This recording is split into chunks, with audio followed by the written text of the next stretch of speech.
Hey, Sam, this morning, Glenn. I'm here with Tony. Janelle hasn't seen either one of the movies, so she's not with us today. But Tony has seen Young Woman and the Sea, which I'm jealous of. He read the email. I didn't. The hell with you, Tony. Tell us about Woman and the Sea. It's always a really nice thing when you go to the movie theater and you're pleasantly surprised by something. You know very little about it, and you just allow yourself to be washed away in a story. And that's what happens here with Young Woman in the Sea. It's inspirational, it's charming, it's entertaining. It follows the incredible true life story of Trudy Ederle, who's the first woman to ever swim across the English Channel.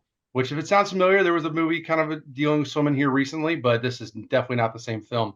Daisy Ridley here commands the screen. She gives a great performance. It's kind of criminal that it's taken her about 10 years since we've been introduced to her to really get a role she can sink her teeth into. She does a great job here, fully embodies the character. It does capture the 1920s feeling very, very well, both in the aesthetic, the visuals, and of course, the language and kind of the interaction between people. It's very well-rounded ensemble as well that adds a lot of humor to it. And it deals with some interesting things. So they're timely now, but even more so then.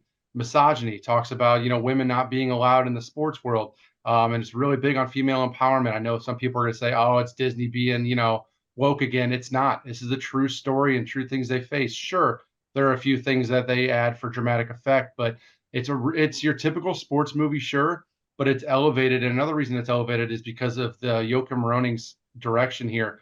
I was blown away. Like, look, it's a basic story. It's about a woman swimming across the English Channel in 1926, if I remember correctly.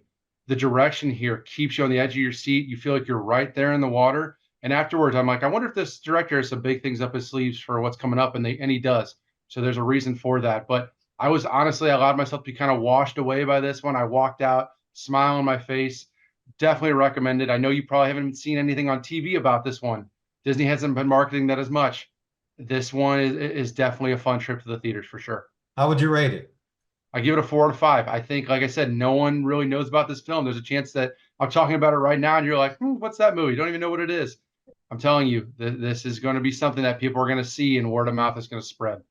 Yeah, if I had just read my email right, I guess I would have had a chance to see it. That's another story. Let's move on to the next one. For Love and Life, No Ordinary Campaign, to the mostly gripping documentary illustrating the power of love and determination under the face of diversity. Now, this is based on a true film.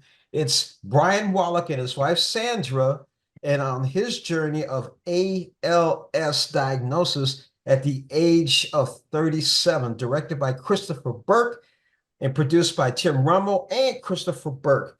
So I'm gonna let you talk about it first. What did you think about it? I was blown away by it. I mean, obviously, it's covering some very difficult subject matter, very heavy, so it is very emotional.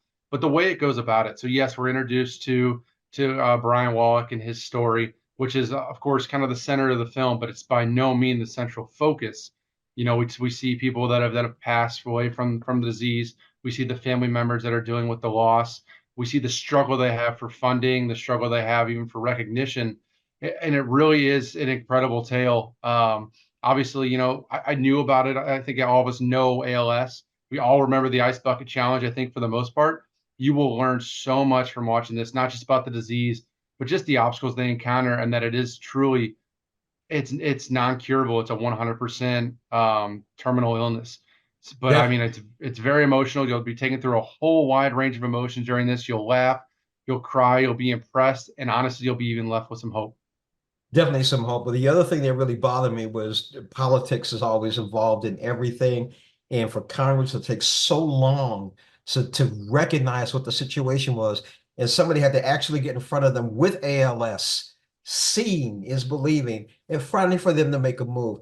It just kind of makes me wonder what the hell is going on with our government. Yes, I agree with you. For Love and Life and Ordinary Campaign, you're right. You'll laugh, you'll cry. It's up and down. You're right there with Brian through his struggles and Sandra's struggles. You feel for Sandra because you know how she's feel. That's her husband, that's her lover, that's her best friend.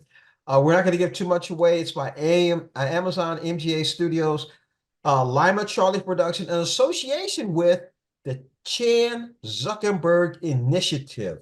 Yes, I'm going to give it 4.5 out of 5. Tony? 5 out of 5 for me. It's powerful, it's educational, it's direct. It doesn't, it'll keep you entertained, which is a kind of a weird thing to say for a documentary, but you'll be fully invested in the story. And it's a really neat. So the story for Brian Wallach is he and his wife, they met working for Barack Obama's campaign.